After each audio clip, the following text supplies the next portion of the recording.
What would you do if someone from your past showed up at your door, desperate and broken, asking for help? Someone who once meant everything to you, but disappeared without explanation, leaving you heartbroken and searching for answers for years.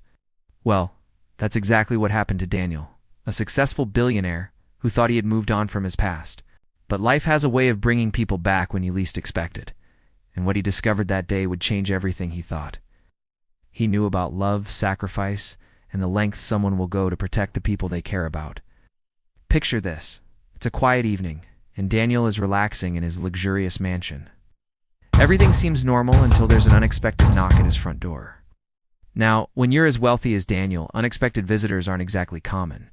Most people need appointments just to get past the gate. But something about this knock felt different. Maybe it was the hesitant rhythm, or maybe it was intuition, but Daniel found himself walking to the door faster than usual.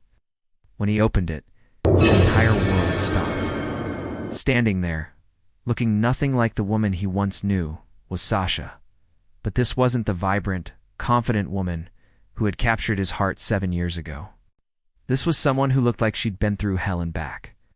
Her face was gaunt, her skin worn and dirty, and her clothes were torn and faded. Her beautiful dreadlocks, once her pride, now hung limply around her face like they'd given up trying to shine. But it was her eyes that hit him the hardest. Those same eyes that used to light up when she saw him, that used to sparkle with mischief and love. They were still the same shape, the same color, but now they carried a weight that made Daniel's chest tighten. And then he noticed the small figure standing beside her. A young boy, maybe 6 or 7 years old, with clothes that had seen better days and eyes that looked far too old for his age. The kid was clinging to Sasha's arm like she was his lifeline, staring up at Daniel with a mixture of curiosity and wariness that broke something inside the billionaire's chest. That's when Sasha spoke, and her words hit Daniel like a punch to the gut. "Can I clean your house for food?" Can you imagine? It's the woman he had once planned to marry, standing at his door, begging to work for a meal. Daniel felt like all the air had been sucked out of his lungs. He managed to whisper her name, his voice cracking with 7 years' worth of suppressed emotion. "Sasha?" She flinched when she heard her name, like it physically hurt her to be recognized. But she nodded slightly and confirmed what Daniel already knew, but couldn't quite believe. "It's me."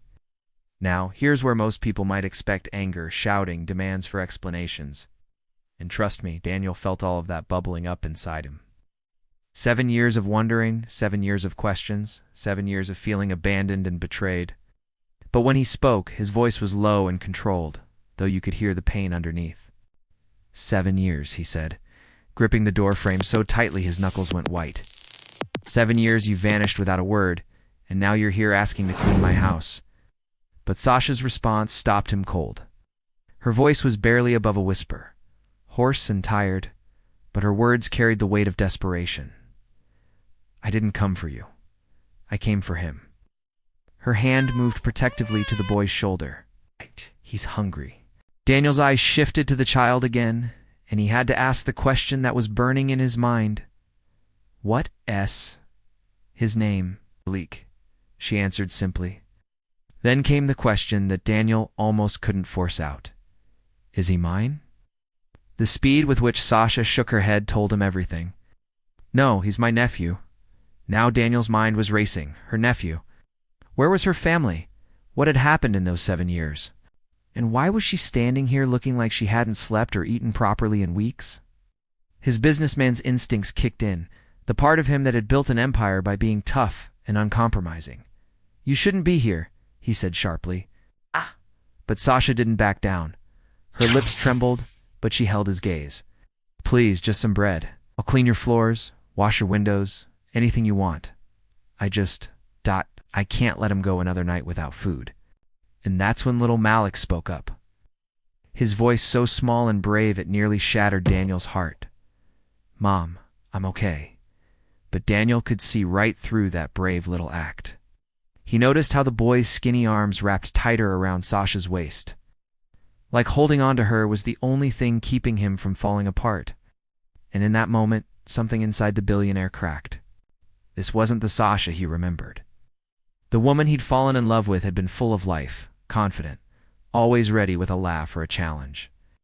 This woman standing before him was gaunt and desperate, but there was something that hadn't changed. Even now, even in her desperation, she stood protectively in front of Malik, using her body as a shield between him and the world. When Daniel asked the question that had been eating at him for 7 years. Why? Sasha looked confused. Why? What? Why did you leave me? His voice was quieter now, anger giving way to the pain he'd been carrying all this time. Sasha's mouth opened, but no words came out. She looked like she was drowning in memories she'd tried to bury. Daniel stepped closer, his voice breaking as 7 years of hurt poured out. You didn't just walk away, Sasha. You disappeared. No goodbye, no phone calls, nothing. I searched for you for years. Why?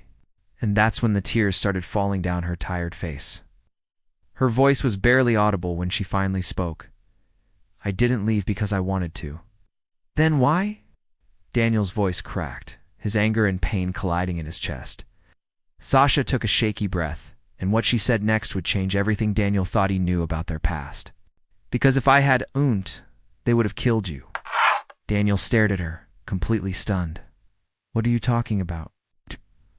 Through her tears, Sasha began to reveal the truth that had been eating at her for 7 years. My brother got in deep with the wrong people. He wanted me to help him extort you. When I refused, they said they'd come for you next. The only way to protect you was to disappear. Can you imagine finding out that the person you thought had abandoned you had actually sacrificed everything to save your life? Daniel's heart pounded as the reality of her words sank in. And the boy? He asked, his voice barely a whisper. Sasha's arms tightened around Malik protectively. My brother's gone now. Left Malik behind, and I couldn't let him end up like me. Daniel stood there, frozen, staring at the woman who had once been his entire world and the innocent child who now depended on her for everything. For the first time in 7 years, he was faced with a choice that would define not just his future, but theirs as well. The question hanging in the air was simple, but life-changing. What do you do when the person who broke your heart turns out to be the person who saved your life?